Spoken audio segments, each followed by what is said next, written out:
BTS আমার লাইফে আসার আগে 7 শুধুমাত্র আমার কাছে একটা সাধারণ নাম্বার ছিল, আর এখন 7 আমার ফেভারিট নাম্বার হয়ে গিয়েছে। আর্মি ওয়ার্ল্ডে আসার আগে কালার তো প্রায় সবই ভালো লাগতো, তবে এই জগতে আসার পর পার্পল আমার ফেভারিট কালার হয়ে গিয়েছে।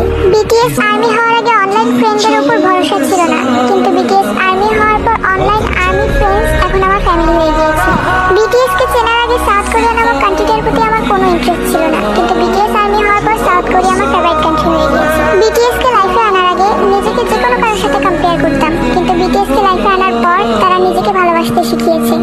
বাংটান ওয়ার্ল্ডে আসার আগে লাইফে প্রবলেমস আসলে ভয় পেতাম, ডিপ্রেশনে চলে যেতাম, কিন্তু বাংটান ওয়ার্ল্ডে আসার পর বিটিএস সেই সব প্রবলেমসের সাথে লড়াই করা শিখিয়েছে। Thank you so much BTS, আমার লাইফে এতগুলো চেঞ্জ আনার জন্য, আমার লাইফে আসার জন্য। You are such an angels of my life.